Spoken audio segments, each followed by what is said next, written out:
Bismillahirrahmanirrahim. Assalamualaikum warahmatullahi wabarakatuh. Yang terhormat Ibu Dr. Hajah Hilda Aini Sipa MAG selaku dosen pengampu mata kuliah Ilmu Pendidikan Islam dan teman-teman mahasiswa PAI 5B yang saya cintai dan banggakan. Perkenalkan, nama saya Enda Alfirohmah dengan NIM 11920200070.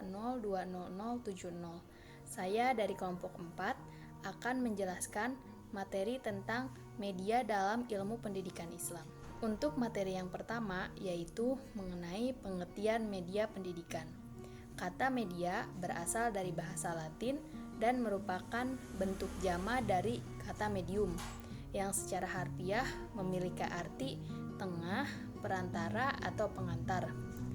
Dalam bahasa Arab, kata media berarti perantara atau pengantar pesan kepada penerima pesan. Yang selanjutnya, media menurut para ahli. Yang pertama ada menurut pendapat Gegne. Media adalah sebagai jenis komponen dalam lingkungan siswa yang dapat merangsangnya untuk belajar. Yang kedua ada menurut Briggs. Media adalah segala bentuk alat fisik yang dapat menyajikan pesan yang dapat merangsang siswa untuk belajar. Kemudian yang ketiga ada menurut pendapat Vernoes. Media pendidikan adalah segala yang dapat diartikan sebagai manusia, benda atau peristiwa yang membuat siswa mendapatkan pengetahuan, keterampilan maupun sikap. Dari beberapa pendapat para ahli tentang media, maka dapat diambil kesimpulan bahwa media adalah sesuatu yang digunakan oleh tenaga pendidik untuk meningkatkan kemauan siswa mengikuti proses belajar mengajar.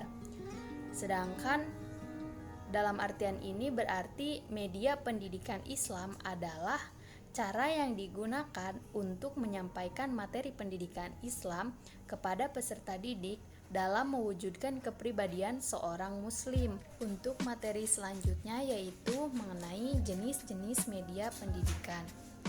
Jenis-jenis media pendidikan dalam Islam diklasifikasikan menjadi dua bagian, yaitu untuk yang pertama, alat pendidikan yang bersifat benda.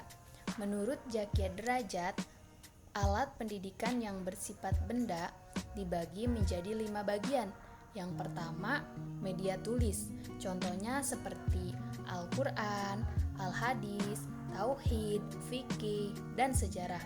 Yang kedua, benda-benda alam seperti hewan, manusia, tumbuh-tumbuhan.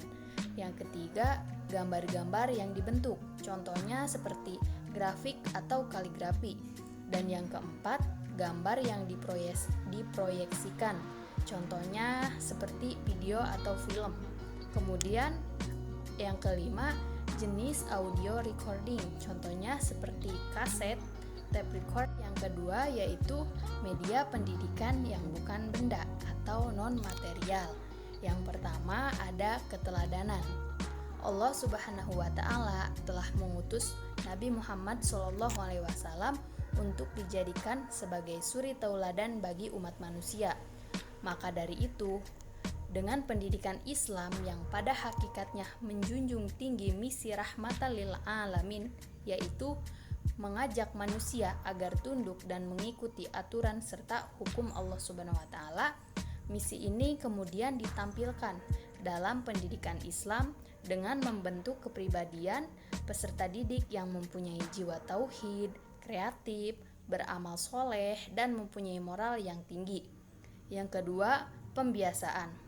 Pembiasaan sendiri adalah suatu tingkah laku tertentu yang sifatnya otomatis tanpa direncanakan terlebih dahulu dan berlaku begitu saja tanpa dipikirkan. Pembiasaan bermakna membiasakan sikap atau perilaku yang baik sesuai dengan ajaran Islam. Rasulullah SAW telah menegaskan agar setiap orang yang dalam proses belajar selalu membiasakan sifat-sifat baik. Contohnya seperti mengucapkan kalimat salam, yaitu Assalamualaikum. Hal tersebut akan memberikan nilai lebih daripada hanya sekedar Untuk yang ketiga, yaitu perintah. Perintah dalam pendidikan Islam adalah suatu keharusan untuk berbuat atau melakukan sesuatu. Dalam hal ini, bukan berarti perintah itu yang hanya keluar dari mulut seseorang yang harus dikerjakan oleh orang lain, tetapi di dalamnya juga termasuk ada anjuran, pembiasaan, dan peraturan-peraturan umum yang memang harus ditaati oleh si peserta didik. Tiap-tiap perintah dan peraturan dalam pendidikan di dalamnya itu mengandung norma-norma kesusilaan, jadi bersifat memberi arah dan mengandung tujuan ke arah perbuatan susila itu. Kemudian yang keempat ada larangan. Apabila perintah yang tadi itu adalah keharusan untuk melakukan sesuatu yang bermanfaat, maka larangan adalah keharusan untuk tidak melakukan hal yang merugikan, seperti contohnya larangan berbicara dengan suara yang besar gitu. Kemudian larangan berbuat tidak baik dan sebagainya. Yang kelima, ganjaran. Ganjaran atau sering disebut juga hadiah adalah sebuah pemberian yang menyenangkan bagi peserta didik yang memiliki prestasi baik itu dalam belajar maupun dalam sikap. Ganjaran yang dapat diberikan oleh seorang guru terhadap muridnya sangat bermacam-macam. Di antaranya, guru memberikan kata-kata yang menggembirakan atau sebagai pujian gitu. Yang keenam itu ada hukuman. Hukuman merupakan suatu tindakan yang dijatuhkan kepada anak secara sadar dan sengaja, sehingga menimbulkan nestapa dan membuat anak menjadi sadar dan berjanji tidak akan mengulangi lagi. Sejak dulu, hukuman dianggapnya sebagai media atau alat dalam mendidik yang paling akhir, atau dijadikan sebagai alternatif apabila sudah tidak ada lagi media atau alat pendidikan yang dapat memberikan perubahan pada si peserta didik. Materi yang selanjutnya yaitu manfaat media dalam pendidikan Islam. Menurut Abu Bakar Muhammad, beliau menjelaskan bahwa media dalam pendidikan Islam berfungsi sebagai yang pertama, membantu pembentukan kebiasaan, melahirkan pendapat, memperhatikan dan memikirkan suatu pelajaran. Yang kedua, mampu mengatasi kesulitan-kesulitan dan memperjelas materi pelajaran yang sulit. Ketiga, mampu mempermudah pemahaman dan menjadikan pelajaran lebih hidup dan menarik. Yang keempat, merangsang anak untuk bekerja dan menggerakkan naluri kecintaannya dalam belajar dan menimbulkan kemauan keras untuk mempelajari sesuatu. Yang kelima, menimbulkan kekuatan perhatian atau dengan kata lain itu ingatan yang dipertajam. Kemudian indera, melatihnya memperhalus perasaan dan cepat dalam belajar. Berdasarkan uraian-uraian para pendapat di atas, sudah tentu sangat jelas peran media itu sangat penting sekali.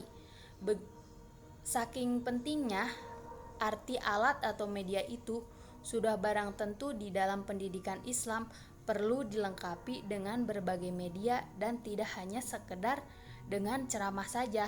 Selain dengan alat atau media yang berupa benda, perlu juga tentunya dikembangkan dalam pendidikan Islam itu alat atau media yang berupa bukan benda itu harus juga mendapatkan perhatian gitu. Sebab pada umumnya alat atau media yang bukan berupa benda lebih banyak tujuannya untuk membentuk pribadi yang baik atau sempurna, dan pendidikan Islam sangat berperan gitu dalam tugas sehingga murid-muridnya itu akan memiliki akhlak yang luhur dan karakter yang baik. Itulah yang nantinya akan menjadi pembeda antara pendidikan Islam dengan pendidikan yang lainnya. Sekian yang dapat saya sampaikan. Mohon maaf apabila banyak kekurangan. Terima kasih. Wassalamualaikum warahmatullahi wabarakatuh.